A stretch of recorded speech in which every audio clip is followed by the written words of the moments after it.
What is up, guys? Welcome back to Talkin Ball. I'm your host, Seth, and this is your home for college sports. Let's get right into it.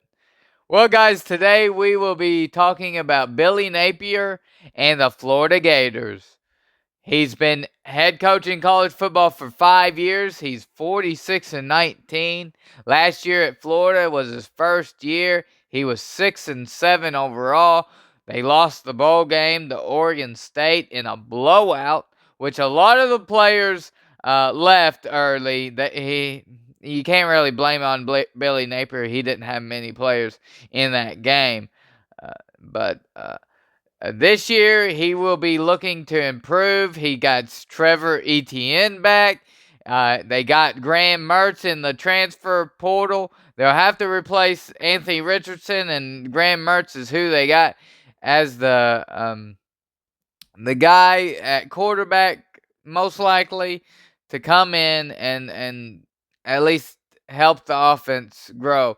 The spring game, if you watched the spring game, it wasn't much of anything, but a lot of people put too much into the spring game because I don't think you can really pick out uh, things in the spring game that you'll say will definitely happen in the fall. It just doesn't work like that. But Billy Napier is one of the most intriguing coaches in college football. Really, really successful at Louisiana, and he looks to build off last year at Florida like he did at Louisiana and improve from last year. Will he do it? We'll have to wait and see. But he does have key guys coming back. Um, but first, they'll play Utah at Utah, 7 p.m. at August 31st on ESPN. Now, that is a Thursday night. It's the Thursday after Navy Notre Dame. So you got Navy and Notre Dame and some couple other games that day. USC, San Jose State on August 26th. Then on Thursday, August 31st, you start rolling with some more teams, more better games for the opening weekend of Labor Day weekend. Uh, but 7 p.m. on ESPN, it will be Utah and Florida, and I'm looking forward. That's gonna be one of the top games of the weekend, and I do have Florida losing that game in at Utah. We'll have to. Well, we'll see how Florida is able to move the ball, but it is a tough going from Florida to Utah. It's gonna be tough for the Gators. Their opening game that a lot of new players for Florida. Graham Mertz as quarterback. Trevor Etienne, they do bring him back. He is their top player. He is Travis Etienne's. He is brother to Travis Etienne, who is a first round draft pick. He plays for the Jacksonville Jaguars now, but he played at Clemson. Now his brother Trevor is playing in Florida. So if you've heard Etienne before, that's who it is. It's his brother. Now the next week they play McNeese. Florida does September 9th. 6:30 on ESPNU. I have Florida winning that game. That shouldn't be much of a challenge. Now, September 16th, they play Tennessee at home at 6 p.m. on ESPN. That's going to be a really fun game for me. I think Florida, Tennessee, they've had crazy games. Just over the years, it's been wild to see Florida and Tennessee play. But I have Florida winning this game, and you're thinking, Seth, you got Utah beating Florida, and then you have Florida beating Tennessee. I know college football is wild and crazy things happen every week. Now week to week basis, you you'll just we'll wait and see what happens throughout the year and throughout the weeks. But that's what I have right now. I have Florida beating Tennessee. Should be a fun game. I'm looking forward to that game.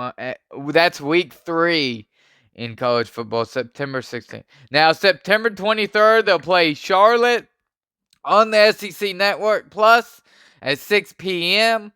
And then they play at Kentucky on September 30th. I have them beating Charlotte, but I have them losing to Kentucky on the road. Uh, So should be intriguing to see how Florida goes from a loss to a win against Tennessee to then I pick them to lose again. I just don't see them being as consistent this year, but I do have them having some more success than they did last year. So uh, October 7th, they play at home against Vanderbilt. I have them winning against Vanderbilt. Then they go on the road to South Carolina and Columbia. And I have them beating South Carolina Gamecocks on October 14th. Should be another great game. Florida, South Carolina. That's what you look at. Now October 28th, they play Georgia in Jacksonville, Florida. It's the largest cocktail party, world's largest cocktail party, and their rival Georgia. I have Georgia winning that game. So not too bad. November 4th against Arkansas at home. I have them beating Arkansas on November 4th. Then they play at LSU on November 11th. I have LSU winning that game. Should be a great game. Florida has a good, tough schedule. Yeah, that's what you like to see in college football. You like to see teams play good opponents. Um, and Florida has one of the harder schedules on the year and tougher. And then and I have them losing against LSU on November 11th. Then November 18th they play at Missouri. I have them winning that game. And then on November 25th against Florida State, I have them beating Florida State at home in Gainesville. Now 8-4 is what I have the Florida Gators. I do see improvement with Billy Napier. I know a lot of people are wondering about the offense. How will the offense play? But I think you'll see them playing more into their strengths of using the guys around the quarterback. They're not going to just put pressure on the quarterback. And I also think that they have one of the best defenses in the SEC, and I think they will be really one of the top defenses in the country. Uh, that's my opinion on things. Let me know in the comments what you think about the Florida Gators. If you think I gave them too many wins, or you think they're gonna win more games. Uh, so let me know in the comments. Uh, like the video, please, and subscribe to my channel. And follow me on Twitter at Talkin Ball 05, and give me a 5-star rating on Spotify. And thanks for watching. We'll see you next time.